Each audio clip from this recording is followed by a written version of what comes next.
For you, where do you see No Jumper going into the new year? Because obviously you're doing a lot, man. And I can only assume that like you seem like the type of person who kind of is cognitively aware of when you're not inspired or not into something, because you've said that over the last year. So like there's just times where I'm just like, what am I doing this for? Right now I'm just having a good time doing the interviews, which is really why I started No Jumper in the first place. It's just because I wanted for a to while talk there to people. you weren't doing a lot of interviews. It slowed down for a little bit, but for a while it became like the focus of No Jumper was, it's a bunch of friends, ostensible friends hanging out, talking. And it's like, all right, there's basically like two primary directions that I could go with No Jumper. I could do interviews and focus on the platform being about interviews and getting more interviews and building up interviewers.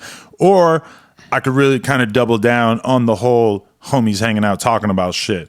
I'm gonna be real with you, like from a financial perspective, the homies hanging out talking to each other thing is just not really the move, because you got to pay the dudes a pretty good amount, as you saw with the thing when people left.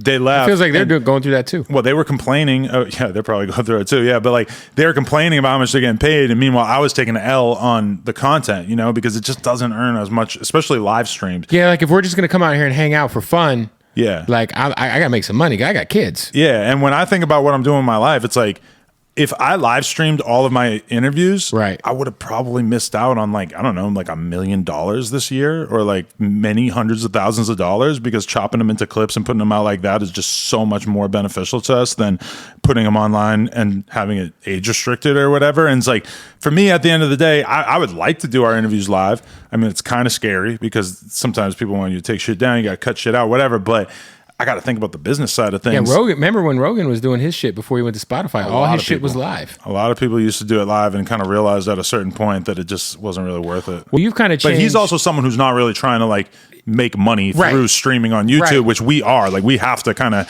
pay for all our employees and everything by doing that. So for you, I've noticed you've reversed the way you were dropping interviews, where you're doing clips now, then the full thing. Yeah, that started because of people like THF Bezu and FYBJ Main, where I would pay them for the interview, and then it's kind of like, okay, well, how are we going to make the most money from this? Well, I guess we basically have to drop it in clips before we drop the full thing. And then we started just kind of doing that with everything for a while. And then I went like 1 month. I don't even know if the fans noticed this, but I went like 1 month where I was primarily dropping everything full interview first and then clips on the clips channel. And I feel like the content kind of gets more attention if you drop it clip by clip. And I see it how it is with Vlad. And I've found that Vlad is usually right about everything. Because he's been doing that forever. He's just been doing it forever. And he's so analytical and he's so like capable of looking at what is going to do what. But I mean, some of the interviews I do like are with such fringe niche characters that it just doesn't really feel right to drop it clip by clip. So I'm kind of like in a weird place where I want to drop certain things, the full thing up front, and then other things clip by clip. So I'm still kind of trying to figure it out. Yeah, I'm trying to figure out what I'm going to do with this NBA Youngboy content I got, because we got so much, and it's like, we want to make sure we take advantage of it, because it's a big situation. Definitely. And knowing that the best moments from your footage with him are going to end up on Twitter getting millions of views that you will not participate in any way, aside from people saying like, oh, I saw you in that Youngboy thing on Twitter. Yeah. For sure. That's what happened. Every day I get hit with that Big Boogie clip where he's on my fucking platform and he was talking. He said he got paid like offered $10 million to go to college. I see people always saying like this was the biggest lie ever told or some shit. It definitely might have been. So you're open to paying people for interviews nowadays. Is that something because you didn't do that always, right? I never really did it before, but over time it's kind of like, again, we all have our platforms and you got to look at it as a business. And it's like, sometimes, I'll pay a couple thousand for an interview and make 10,000 or 15,000. Yeah. Like the trade-off makes sense. And you're going to pay for the ones you're going to get your money back on. And I think it's just only fair because to a certain extent, like, the people are not idiots. Like somebody like FYBJ Main, like what reason would he have to go do a bunch of podcasts aside from getting paid from him? If he knows that No Jumper is going to make $10,000 off doing an interview with him, he's going to get in there and say, I want 3, I want 4,000, I want whatever. And he hit me because I DM'd him. I was like, yo, you're funny. Come on the show sometime. And he's trying to get bagged. I just said, hey, man, it's not what I do over here, buddy. But much love to you, brother. But I understand. I said, keep hustling. I ain't mad at you, though. Yeah. Same thing with Crit Mac. Crit Mac's the only guy I consider paying. He wanted $500. But I was like, at the time he was doing so many interviews. Yeah. What are you going to ask him to right? to And so stand I was like, yo, what? I was like, maybe we go skydiving or something. Like, you know what I mean? Like some random shit, you know? Like But that's very Mac Adventures. That was, but then he started doing that. Yeah. So it was like, they're already kind of, you know. Because that's the whole thing with Jay Main is this, that like he does content on his own platform as well. He does little interviews with Tay Savage and shit like that. And it's like, well, that content, he knows exactly how much that content makes, so he could probably do the math and figure out how much money I'm making off of them. So yeah, like we just did a vlog with Mexican OT where we went and murdered hogs in a helicopter. Yeah, and it did great, but like really, like we didn't make money off it. It just kind of paid for the trip, paid for itself. Yeah, which is fine though, because it was a dope video and it brought a bunch of subscribers and it kind of, you know.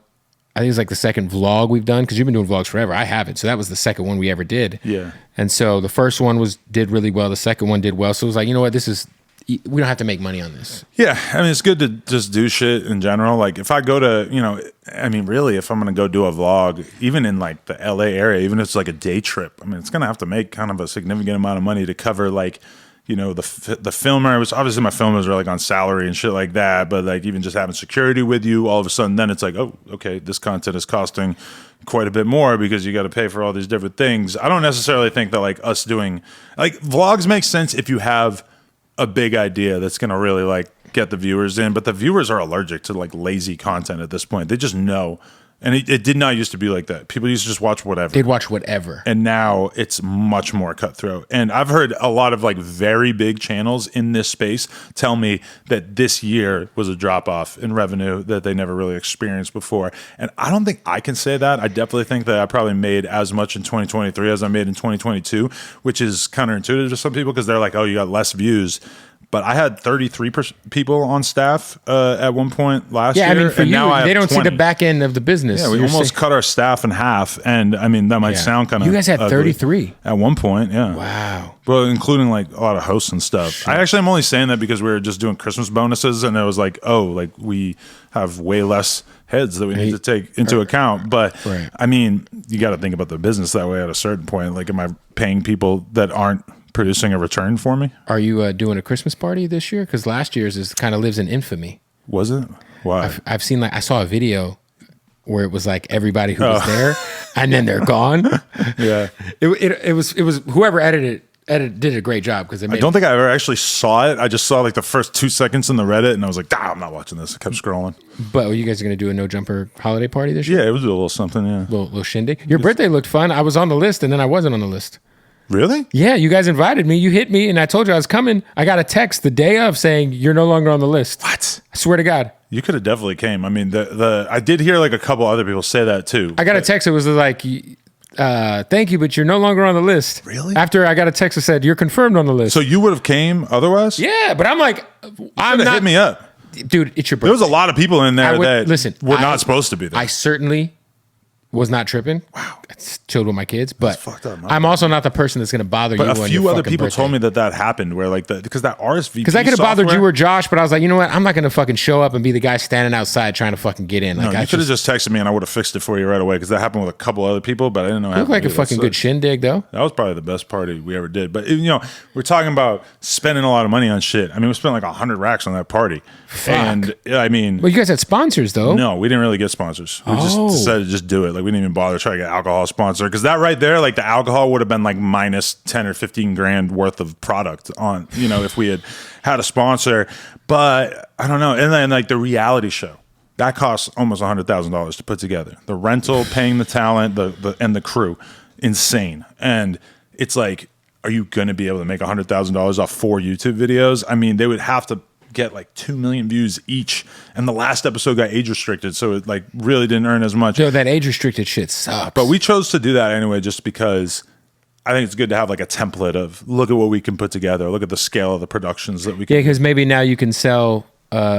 Yeah, you could be a production company. That was kind of our idea. Zeus, it was like for MTV. Let's make the fucking Crip Mag dating show, and then he got locked up. Like, damn, the Crip Mag dating show would have been heat. A lot of even the comments were suggesting that idea, even though we'd already been talking about it because it was just such an obvious layup. I think. Damn. Yeah.